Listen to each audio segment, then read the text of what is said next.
And Happy New Year from Oklahoma. My name is Dave Kirtley. I'm a retired former postal mail handler who has been a FECA claimant since November of 1982. An on-the-job injury thrust me into the federal workers' comp program when I experienced an injury while performing my official duties, unloading a semi-truck full of mail. I immediately reported my injury to my supervisor, who immediately sent me to the hospital to care for my injury.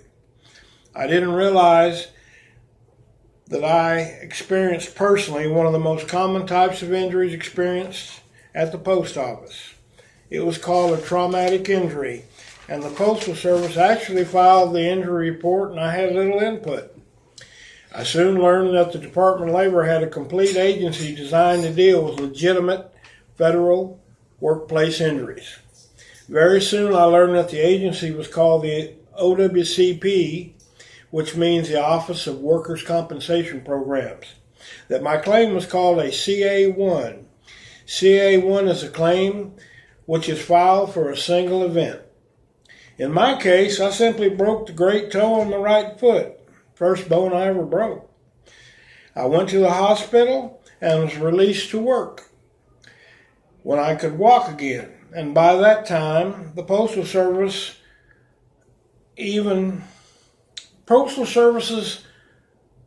own injury comp office provided me with work called light duty until I was once again physically fit for duty. So I worked in personnel during the health benefits open season and provided information and insurance benefit plan brochures to interested employees until my light duty was up.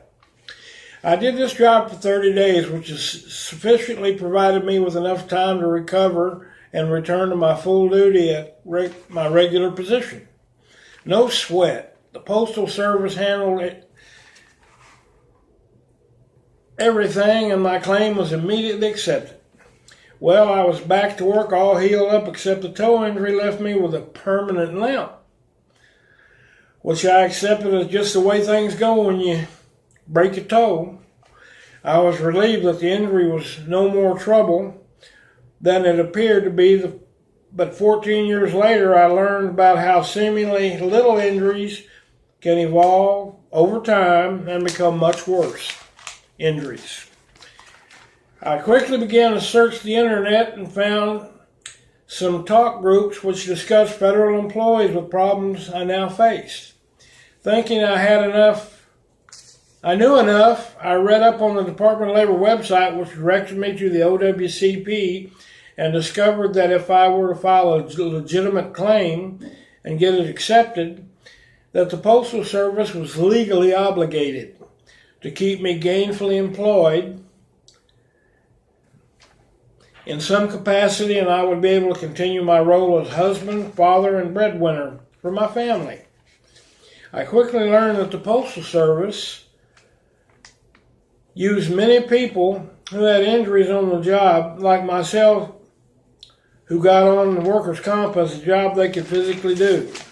I quickly learned how fast and vicious such fellow employees could be and how truly little help they were and would be in the future. These were people that were hurt and needed another job that they could physically do, and so they went to injury comp, which was really a big mistake to me. Needless to say, I discovered an injury comp specialist out of Oregon who would, for a fee, walk me through filing claims. I spent a whole year chasing my tail because I didn't know what one kind of doctor from another, or even how few doctors are even willing to deal with the Department of Labor. Thanks to the internet, I was able to locate doctors willing to deal with me, and so, with the help of an injury comp specialist and a board-certified orthopedic surgeon, I was able to get a claim accepted on appeal.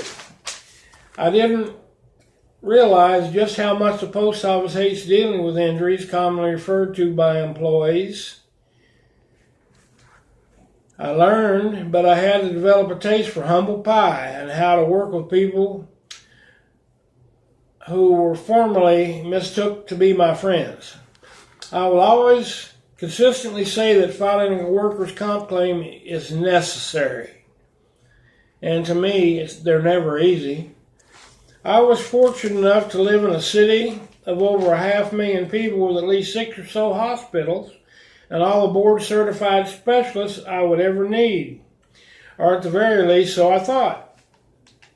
Since I now had 2 active FECA claims and an injury which made me physically down for the count, the post office offered me many different jobs.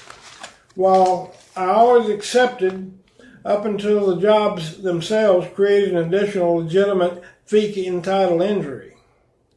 While on permanent limited duty, I developed bilateral carpal tunnel syndrome and bilateral shoulder impingement. Like before, since I had learned the drill the hard way, I filed FECA claims, but I had to have surgery on my hands and surgery on my shoulders. After working 20 years and having injuries which only got worse, did the pain and sleep just about become a memory. After I endured all the surgeries and the continued conspicuous attempts to always demonstrate good faith through the Postal Service and the Department of Labor, I always followed instructions, but my pain developed to the point I required pain management, which presented new problems, and frequent bed rest, even though I didn't ever get much sleep after I got injured. I continued to work hurt, medicated, and getting very little sleep. I now had 4 FECA claims and had to first reduce my working hours until my doctor said I could no longer work regardless of the job that the post office dreamed up, and my doctor provided me with all the necessary and required medical documentation to allow me to go out onto what is called the periodic roll. That's where the Department of Labor realizes you can't work, you got hurt on the job, and they pay you 75% of your salary if you have one dependent. I had no choice but to continue playing the game, having seen every doctor imaginable for second opinions, and my conditions were all legitimate, well documented by qualified medical specialists. Excuse me, that reduced some of my problems.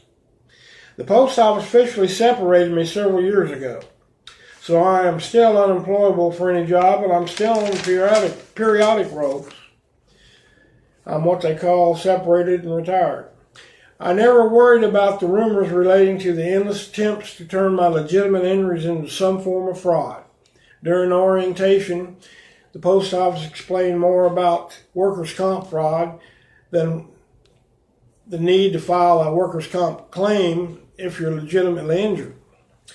I don't look over my shoulder or worry about my phone being tapped or someone taking pictures of me because I can't work and I have to ride little electric scooters at Walmart and I have to lay down 3 or 4 times a day, even today.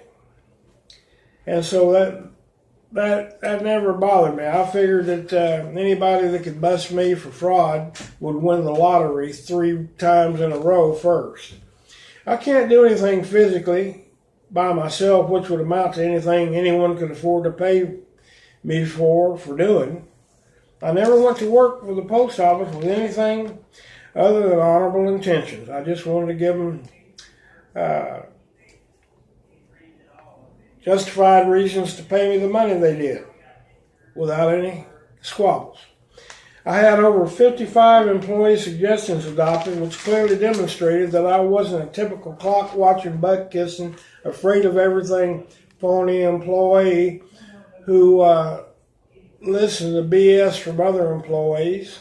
I always gave what I was supposed to and attempted to give more than the average employee, and my work records and volunteer duties, attitudes, and willingness to be a real, true, hopefully lifelong friend to everyone anybody dealt with at the Postal Service by my fellow supervisors, managers, and other employees. I was never a real problem to anyone other than anyone who laid trips on people who became injured or people who believed fairy tales or spread false rumors. They ran when they saw me coming. I never even looked at any of my co-workers as individuals. because I always knew they, like me, were a great deal more. Husbands, wives, parents, taxpayers, neighbors, public servants, voters, union members, churchgoers, and members of the PTA, Democrats, Republicans, Independents, drunk, druggies, divorcees, black, white, green, and yellow. And I could name 100 more attributes of every person who was more than just an individual to me. I didn't look at other people with a small mind, and I didn't see others as only individuals. People matter to me. I don't like to see families and lives destroyed simply because, and for whatever unacceptable, at least to me, reasons that the federal employees don't file legitimate FECA claims. I say if you got a legitimate injury, file a claim. Don't put it on your FEHB plan. Take your medication for pain in private and try to last as long as you can, because that ends up being even more trouble than just simply filing a claim. After 5 or so years of inactivity in any effort to help all injured federal employees, not just postal employees exclusively, I managed to decide to take my 20 years or so old internet site experience and help people who need the help still. I'm still not an intentional people pleaser, and I still am not welcome at any pity party. I'm still unimportant, but I still care. So if I can convince you to file, post whatever is on your mind on my website, FECA Help. Been there 20 years. Old timers may remember me as Dirty Dave, though I simply use my name, Dave Kirtley, in hopes that I can successfully connect injured people to their FECA claim needs. I recommend doctors, attorneys, and FECA specialists because I know quite a few. I've done this for nearly 25 years, and I never really did everything that I'm now going to do for people, but I was intentional then and unconditional then, and I am still. I have no problem with whatever agency you work for, but each federal agency has their own rules, and I'll do my best to help anyway. People on my side have differences relating to their injuries, opinions, and what is right or wrong. I accept differences, no problem. No one has to like me, but I hope I can enlighten them or even encourage them in some way that will benefit themselves, their family, and their economic future. I personally made all the mistakes myself, and I overcame most of them. Some of them I didn't do such a good job, but I'm where I am right now. And while much of it wasn't easy, it was always necessary. You have nothing to lose and possibly much to gain. You can even see me on YouTube. I'm just a 68-year-old wannabe know-it-all who wants to help. Come see me. P.S. I dropped out of Florida State as a one-semester junior in 1975 after using my Vietnam-era GI Bill. For hobbies, many of which I pursue only on a feel-good-enough basis, I used to be able to play guitar, garden, walk 5 miles in 1 hour's time before going to work at night for mostly 12 hours, since I was never turned down overtime. I've been married 38 years to a woman I dreamed about, and she received her college degree on the GI Bill, since she was also a vet. I have 2 children, a boy and a girl, and unlike me, they are articulate, well-read, educated, and open-minded. And most importantly, they love and respect others unconditionally. My fox terrier, my second one, the first was named Rascal. He lived to be 13. I have one now that's 12 years old named Daisy, and she thinks she's a puppy. I might also add that I am a bird watcher, former fisherman, all-around jack of all trades and master of none.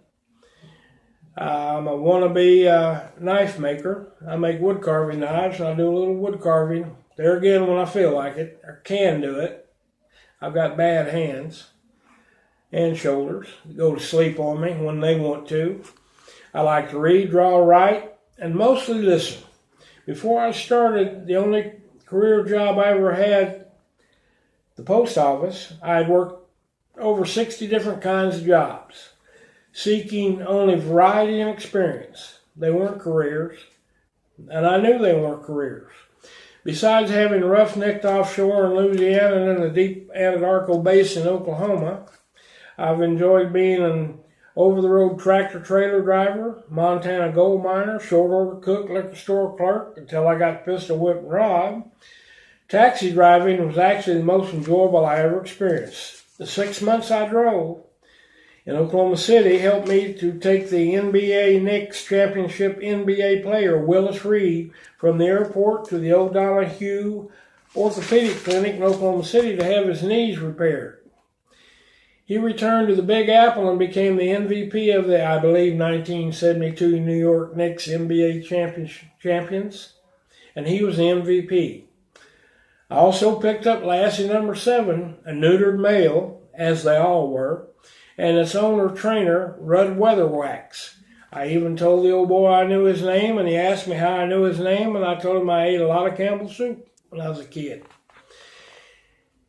And I drove Lassie, a valet, and a Yorkie that was hidden in a bird cage that was Lassie's traveling companion.